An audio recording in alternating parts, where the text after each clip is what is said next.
Namah Shivaya. Om Gum Gurubhyo Namah. Sorry, I don't know your language, Marathi, and I have just started studying Hindi, so there will be mistakes. Please क्षमा कीजिए. आदरणीय गुरुनाथ, यहाँ उपस्थित सभी मान्यवर और यहाँ उपस्थित सभी देवियों और सज्जनों, आप सभी को मेरा नमस्कार. मैं डॉक्टर अनघा केरल के त्रिशूर ज़िले से हूँ. मेरे साथ मेरी बहनों भी है. वो अनुषा मेरी बड़ी बहन और Amrita, she is in green room, मेरी छोटी बहन. आज हम तीनों आचार्य श्रीमान मनोज जी के शिष्य हैं और आर्ष विद्या समाजम के फुल टाइमर्स भी है. मैं आपके सामने उस दर्दनाक अनुभवों को साझा कर रहे हैं जो हमारे परिवार ने 4 साल पहले झेला था.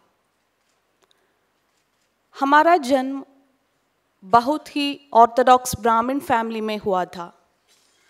हम छोटे उम्र से ही घर पर कई प्रकार की अनुष्ठान और दैनिक पूजा देखते हुए बड़े हुई है. लेकिन मुझे केवल कुछ अनुष्ठानों के अलावा इस बात का कोई अंदाज़ा नहीं था कि सनातन धर्म क्या है, भारत का वास्तविक इतिहास क्या है और समकालीन चैलेंजेस क्या होती है. यह अज्ञता मुझे इस्लाम के गड्ढे में ले आया. मैं हर किसी की तरह अच्छी पढ़ाई करके एक अच्छी नौकरी पाकर अपने परिवार की देखभाल करने और एक अच्छा फिजियोथेरेपिस्ट बनने का सपना लेकर कॉलेज गई थी. लेकिन कुछ और ही मेरा इंतज़ार कर रहा था. वह एक ऐसा समय था जिसने मेरे जीवन का दिशा बदल दी. मैं अपने कॉलेज के दिनों में हॉस्टल में रहती थी. मेरे रूममेट्स में मुसलमान अधिक थे. हमारे बातचीत में रिलीजन कॉमन टॉपिक बन गए. सबसे पहले उन्होंने मुझे हिंदू धर्म के बारे में क्वेश्चंस पूछना शुरू किए. आप सभी ने केरला स्टोरी फिल्म देखी होगी. मैंने भी फिल्म में कैरेक्टर शालिनी उन्नीकृष्णन जैसे ही क्वेश्चंस को सामना किया है. मैं उनकी किसी भी क्वेश्चंस को आंसर नहीं दे पाई क्योंकि मैं अपने धर्म के बारे में कोई जानकारी नहीं थी. ये क्वेश्चंस धीरे धीरे क्रिटिसिजम्स एंड इंसल्ट्स में बदल गए. वे क्षण थे जब मैं ये कहने में भी शर्मिंदा थी कि मैं हिंदू था. मेरे परिवार वालों भी कोई क्वेश्चंस को सैटिस्फैक्टरी और क्लियर जवाब नहीं दे पाए. मुझे सिर्फ यही आंसर मिला था कि हम अपने पूर्वजों को बताए रास्ते पर चल रही है बस. लेकिन मैं इन जवाब से खुश नहीं था. मैं इन सवालों का जवाब खोजने के लिए बहुत कोशिश की लेकिन सफल नहीं हुई. इसलिए जब मैं कंफ्यूज स्टेट में थे, मेरे फ्रेंड्स ने मुझसे इस्लाम के बारे में बात करना शुरू किया. उन्होंने बताया कि इस्लाम दुनिया के सबसे अच्छा रिलीजन है. अगर मैं इस्लाम के बारे में क्वेश्चंस करते तो वे पूरे आंसर्स देते थे क्योंकि उन्होंने बचपन से ही मदरसा में उनकी रिलीजियस शिक्षा प्राप्त की थी. अगर मैं सनातन धर्म की बेसिक चीज़ों भी नहीं जानती थी, इसलिए उनके विचारों से प्रभावित होने में मुझे देर नहीं लगी. मैं अपने पहचान खोने लगा. तब तक मैं मानती थी सभी ईश्वर एक है और मानने लगा कि अल्लाह ही एकमात्र ईश्वर है. इस्लाम ने सबसे पहले मुझे सिखाया कि बाकी सभी रिलीजियंस का ईश्वर संकल्प और उनके अनुयायी नित्य नरक के अवकाशी है और सभी गैर मुसलमानों मेरे लिए काफिर हो गए। तब तक मैं बिंदी कुंकुम चंदन लगाती थी, धीरे से मुस्लिम महिला की तरह कपड़े पहनने लगी। नाचना गाना सब कुछ मेरे लिए हराम हो गया। मुझे लगने लगा कि मंदिर जाना, मंत्र का जप करना व्यभिचार जितना ही गलत है। धीरे धीरे से हिंदू धर्म, देवी देवताओं, हिंदू अनुष्ठान, स्वयं हिंदुओं को प्रति नफरत आने लगी। जिनका इस्लामिक व्हाट्सएप ग्रुप में मैं मेंबर थे, उन सभी में भारत के प्रति नफरत बढ़ावा देने वाले मैसेजेस को प्रचलित हो रहे थे। उन सारे मैसेजेस का टोन सिर्फ यही था कि भारत एक हिंदू राष्ट्र है और यहाँ विभिन्न तरीकों से इस्लाम का डोमिनेंस स्थापित किया जाना चाहिए और सभी मुसलमानों भारत को एक इस्लामी राष्ट्र या दारुल इस्लाम बनने का प्रयास करना चाहिए और इसके लिए योजनाएं में भाग लेना चाहिए।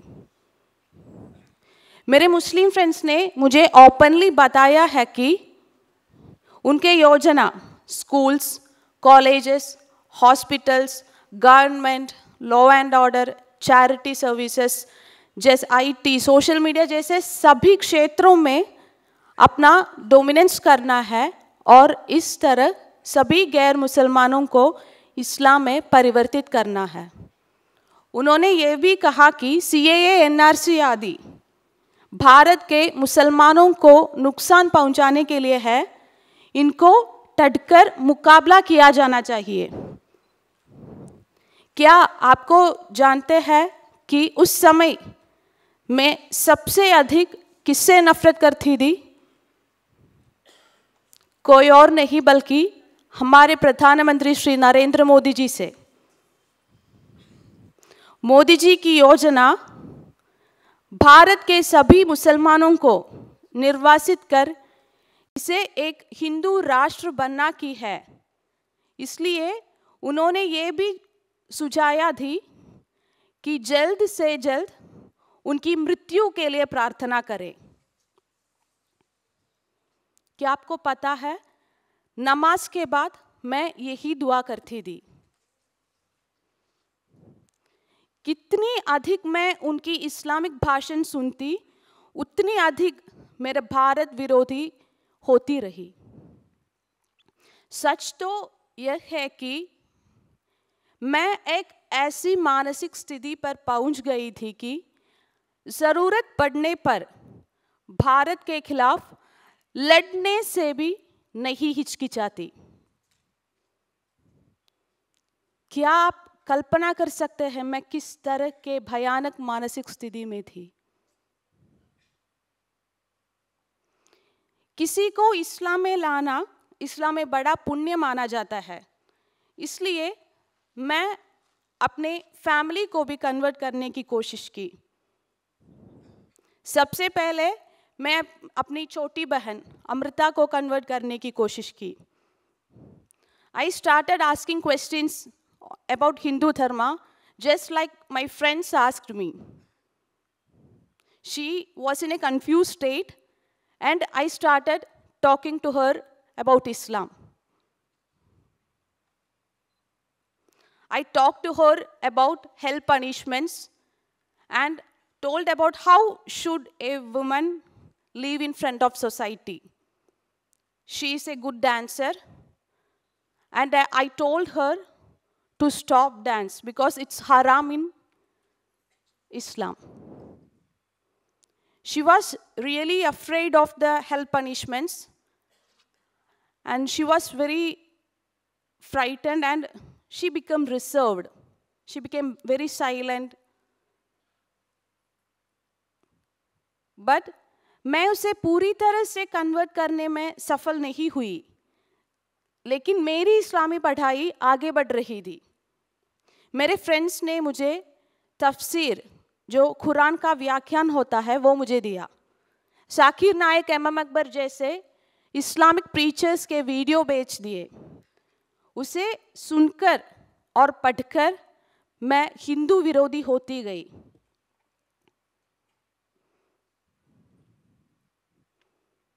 कॉलेज के बाद मुझे केरल के कोझिकोड में नौकरी मिल गई, जहां मुस्लिम डोमिनेटेड एरिया है। वहां मेरे पेशेंट्स और उनके बाईस्टैंडर्स जो इस्लाम के प्रति मेरे झुकाव को समझते थे, उन्होंने मुझे हर तरह के सपोर्ट देना शुरू कर दिया। उन्होंने ये भी कहा कि इस्लामिक लीगल कन्वर्शन के लिए वे हर तरह से मदद करेंगे। मैं उनके ये उत्साह से हैरान थी। इस्लाम पढ़ने का 6 साल बाद 2020 में मैं कन्वर्शन करके अपना नाम बदलकर आइमा अमीरा बनके एक कंप्लीट मुसलमान बनने का फैसला किया। लेकिन उससे पहले मैं अपने परिवार वालों को इसके बारे में बताने को डिसाइड किया। मुझे पक्की तौर पर मानती हूँ कि उस क्षण से मेरे जीवन में ईश्वर और गुरु का अदृश्य हस्तक्षेप था। मैंने अपने नौकरी से इस्तीफा दे दिया और घर आ गई।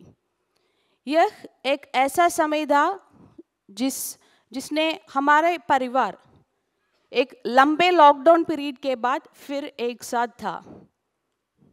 मेरे माता पिता को अंदाजा था कि मैं इस्लाम के बारे में सीख रही हूँ, लेकिन उन्होंने कभी नहीं सोचा कि मैं कन्वर्ट हो जाऊंगी। एक दिन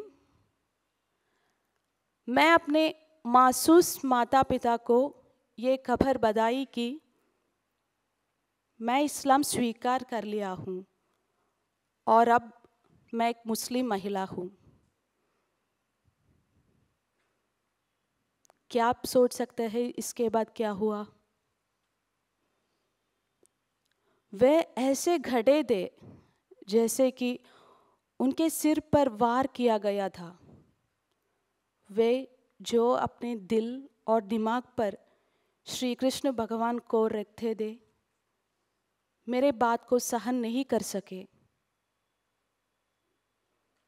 खुशी का दिन दुख में बदल गए। मेरे माता और पिता मेरे सामने बैठकर रोते रहते थे। उन्होंने खाना बंद कर दिया। वे हर समय केवल रोते रहते थे, लेकिन वे मेरे फैसले को बदल नहीं कर सके, क्योंकि मेरे सवालों का जवाब उनके पास नहीं था। इसलिए वे हेल्पलेस थे। मैं घर पर ही नमाज पढ़ना शुरू कर दिया। जब समय पर नमाज नहीं पढ़ पाती तो मैं निर्दयी हो जाती थी, क्योंकि मुझे डर था अगर मैं समय पर नमाज नहीं पढ़ पाती या नमाज छोड़ती तो अल्लाह मुझे सजा देगा। तब तक मैं चोरी छुपी नमाज करती थी, लेकिन एक दिन मैं खुलेआम नमाज पढ़ने का फैसला किया। जब मेरे पापा ने नीचे पूजा करते थे, मैं ऊपर नमाज पढ़ती थी। एक दिन माँ ने ये देख लिया। माँ टूट गई। माँ ने पूजा कमरे जाकर नारायणा नारायणा चिल्लाकर रोने लगी। ये सुनकर मैं नीचे आ गई। पूजा कमरे में विग्रहों को देखकर मुझे बहुत चिढ़ हुई। मैं गुस्से से कहा कि तुम किस नारायण को प्रार्थना कर रही हो? तुम्हें बचाने के लिए कोई नहीं आएगा, क्योंकि ऐसा एक ईश्वर ही नहीं है। वो ईश्वर नहीं, शैतान है, शैतान। यह सुनकर मेरी माँ रोते रोते मेरे पैरों पर गिरा और बोली, बेटी मत जाओ, अगर तुम गई तो हम चारों आत्महत्या कर लेंगे। ये सुनकर मुझे और भी गुस्सा आ गया और मैं कहा, तुम काफिर हो, तुम्हें नरक के बारे में निश्चित हो, तुम आत्महत्या करो या ना करो, मुझे कोई परवाह नहीं होगी। मेरी जगह आप अपने बच्चे को कल्पना करें, यदि आपका बेटी या बेटा जिसे आपने प्यार से पाला और बड़ा किया है, उसने आपसे ये कह रहे तो आपको कैसा लगेगा? सोचिए, मैं ये उस माँ से कह रही थी जिसने मुझे 9 महीने तक अपने गर्भ पर रखा, प्यार से पाला पोसा, मुझे सब कुछ दिया। दरअसल मेरे दिमाग में ये शैतानी विचारधारा दी जो मुझे ये कहने में मजबूर कर रही थी, क्योंकि इस्लाम कहते हैं कि गैर मुसलमानों का बात मत सुनो, फिर वे आपके माता पिता ही क्यों ना हो। यह सुनकर मेरी माँ और पिता निराश हो गई। उन्हें समझ आया कि उनके आंसू और सलाह मुझे नहीं वापस ला सकते हैं। ईश्वर का अगला अदृश्य हस्तक्षेप मेरे कसिन भाई अजय भैया के रूप में आया। एक दिन उन्होंने मुझे कहा कि सिर्फ इसलिए कि हमारे पास तुम्हारे क्वेश्चंस का जवाब नहीं है, इसका मतलब ये नहीं है कि इन सवालों को कोई जवाब ही नहीं है। एक ऐसी जगह है जहां तुम्हारी सभी सवालों का जवाब मिलेंगे। क्या तुम वहां जाने के लिए तैयार हो? मैंने कहा कि मैं कहीं भी जाने के लिए तैयार हूं, क्योंकि मैं इस बात को ओवर कॉन्फिडेंस था कि मैं किसी को भी इस्लाम के बारे में समझा सकती हूं। मैंने इसके बारे में अपने मुस्लिम फ्रेंड्स को बताया और उन्होंने मुझे सख्त निर्देश दिया कि मुझे कहीं नहीं जाना चाहिए। लेकिन मुझे ऐसा लगा कि जैसे कोई मुझे अंदर से बुला रही है, वहां जाओ, वहां जाओ। आज मुझे एहसास है कि वह कोई और नहीं था बल्कि मेरे गुरुनाथ का आवाज थी।